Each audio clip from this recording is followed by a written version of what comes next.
So as I was sitting down to record this video, I found myself grasping and searching for what the fuck I was going to talk about, and the more I tried to figure it out and go back over my notes, the more confused I got.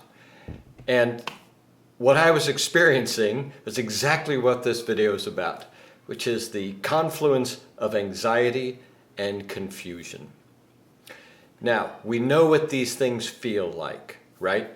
Anxiety, to me, and to a lot of men I work with, feels like static. It's like the body is trying to figure out what the hell it's feeling, and so it just feels like anxiety. It's all about the unknown in the future.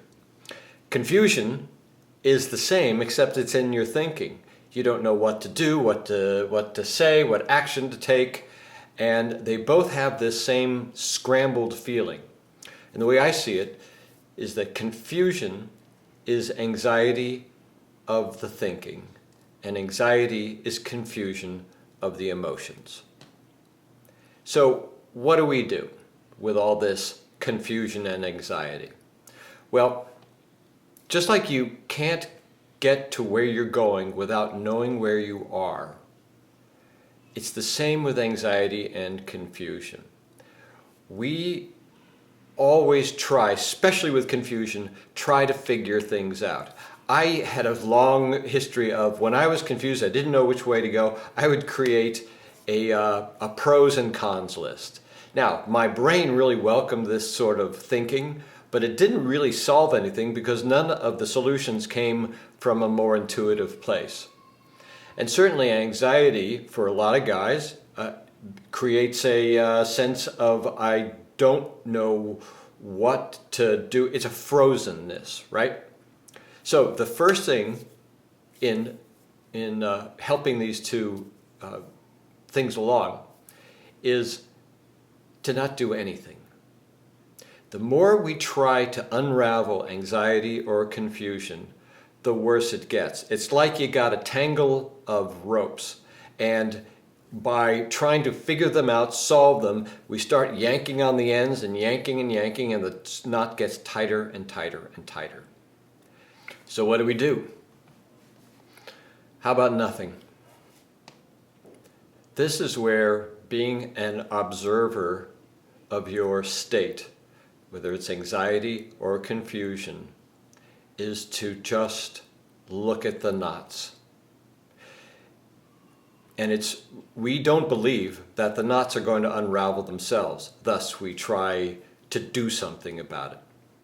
But when you sit back and simply observe these knots, you'll start to see and feel the gifts that are inside.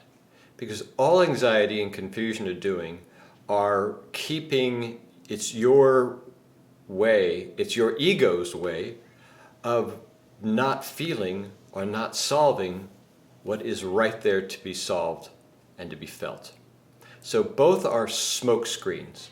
So anytime you are in confusion, I don't know what to do, I don't know what to say, I don't know what, you can feel there's anxiety inside confusion. Or you're just feeling anxious, there's that static buzz.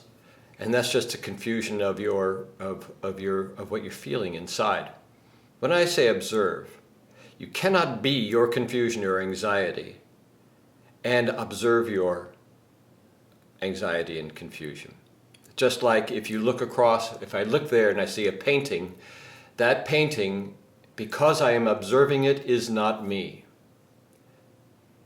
And I feel a freedom around my anxiety and my confusion when I see that it isn't me. And what's inside confusion is inner wisdom. It isn't a rational, it isn't a logical solution. It may not even, the solution may not even have words. It may just feel like a relaxation, like, there. That's one word and a sound. And with anxiety, the more you sit with it and just watch it unravel itself, it's going to do what it's going to do. So your job is to keep your hands off the knots. And inside you're going to find something real, like sadness or courage that's disguised as fear, or fear of anger. And when that starts to reveal itself, that's real, that has clarity. So just sit back and watch the clarity resolve itself from the knots of confusion or anxiety. I did it when I started this video.